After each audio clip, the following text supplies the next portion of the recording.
हर घर तिरंगा अभियान के तहत अकोला शहर में महिला एवं बाल विकास विभाग की ओर से पथनाट्य के माध्यम से जन जागृति।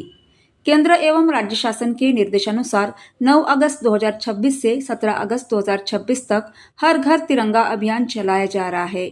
इस अभियान के माध्यम से नागरिकों में राष्ट्रध्वज के प्रति सम्मान, राष्ट्र प्रेम एवं देशभक्ति की भावना को बढ़ावा देने के लिए विभिन्न जन जागृति कार्यक्रम आयोजित किए जा रहे हैं। इसी अभियान के तहत अकोला शहर के बस स्थानक परिसर तथा अकोला रेलवे स्टेशन परिसर में देशभक्ति पर आधारित पथनाट्य का आयोजन किया गया। पथनाट्य के माध्यम से नागरिकों से हर घर तिरंगा अभियान में उत्स्फूर्त रूप से सहभागी होने का आह्वान किया गया। सार्वजनिक स्थानों पर प्रस्तुत किए गए इस पथनाट्य को नागरिकों का उत्स्फूर्त प्रतिसाद मिला। इस उपक्रम के माध्यम से हर घर तिरंगा अभियान को लेकर नागरिकों में बड़े पैमाने पर जन जागृति करने को मदद मिली। इस पथनाट्य का आयोजन महिला एवं बाल विकास विभाग के अंतर्गत जिला बाल संरक्षण कक्ष, child helpline, assist to justice प्रकल्प एवं सुखाय फाउंडेशन के माध्यम से किया गया।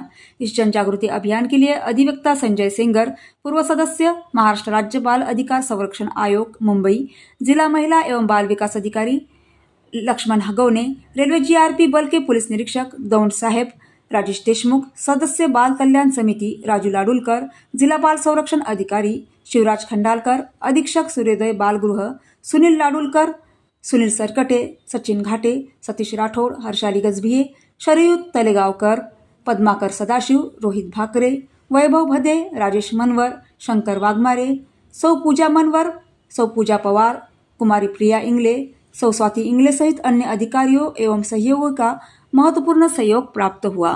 म्हणून या ठिकाणी चाइल्ड लाईन, त्याचबरोबर महिला व बाल विकास विभागातर्फे जिल्हा महिला व बाल विकास अधिकारी, चाइल्ड प्रोटेक्शन ऑफिसर या ठिकाणी आलेले आहे। माझा जीआरपीचा स्टाफ आहे या ठिकाणी। त्याचबरोबर विविध विभागाचं मला आता त्यांचं प्रत्यक्ष सगळ्यांचं नाव घेता येणार नाही, परंतु एक प्रशासनाचा भाग म्हणून या ठिकाणी प्रत्येक जण आपली जबाबदारी या ठिकाणी पार पाडतंय। हे आमचं कर्तव्य आहे। त्याचप्रमाणे जसं हे आमचं जनजागृतीपर कर्तव्य आहे, तसंच एक नागरिक म्हणून तुमचं देखील कर्तव्य आहे की या ठिकाणी हा जनजागृतीपर संदेश सर्वांपर्यंत पोहोचवायचा आहे। रेल्वे स्टेशनच्या परिसरामध्ये सुरक्षा, पॅसेंजरला कुठल्याही प्रकारची अडचण येऊ नये, त्याचप्रमाणे या ठिकाणी म्हणजे जीआरपी इंचार्ज म्हणून मला या ठिकाणी ह्या गोष्टी आवर्जून सांगाव्याशा वाटतात। का? कारण की पॅसेंजरचे मोबाईल चोरीला जातात, या ठिकाणी प्रवास करत असताना अनुचित प्रकार घडत असतो। या सगळ्या गोष्टी ज्याही अनुचित प्रकार आहे होऊ नये यासाठी आपल्या सर्वांचा रोल या ठिकाणी महत्वाचा आहे। चाइल्ड लाईनच्या तर्फे जे मुले या ठिकाणी विनाकारणाने या ठिकाणी भटकत असतात, वावरत असतात, त्यांच्या एकतर ते समाजाच्या विरुद्ध दिशेला त्यांचा प्रवाह जाऊ नये, त्यांना समाजाच्या मुख्य प्रवाहामध्ये आणणं हा एक महत्वाचा उद्देश आहे। आणि गुन्हेगारीला रोकथाम झाली पाहिजे, कारण की जो युवा आहे, जे लहान बालक आहे, हे आपलं पुढचं नेक्स्ट जनरेशन राहणार आहे। त्यामुळे या बालकांचं संरक्षण करणं आणि त्यांची काळजी घेणं हे चाइल्ड लाईनचं काम आहे। आणि त्याला सपोर्ट आम्ही जीआरपी म्हणून या ठिकाणी माझी टीम या ठिकाणी करीत आहे।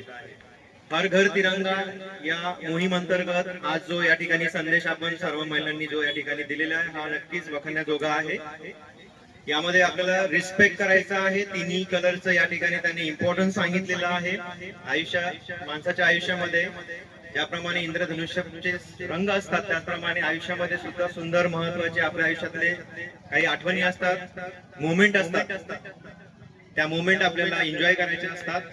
तर हर घर तिरंगाच्या मार्फतीने हा जो जनजागृतीपर कार्यक्रम ठिकाणी घेण्यात आला पथनाट्याच्या स्वरूपात, का तर लोकांना या ठिकाणी इंटरेस्ट यावा म्हणून पथनाट्याच्या स्वरूपात हा जो संदेश देण्यात आला, याबद्दल मी आपल्या सर्व टीमचा आभारी आहे, विशेष करून आपल्या सर्वांचा आभारी आहे। यानंतर आपण एक फोटो, मला असं वाटतं सर आपण ग्रुप फोटो घेऊया। आणि जे पण इथे पॅसेंजर आहात, जे तुम्ही मला ऐकताय, आपल्या सर्वांना एक रिक्वेस्ट होईल की आपण जर इकडे आला आणि आमच्या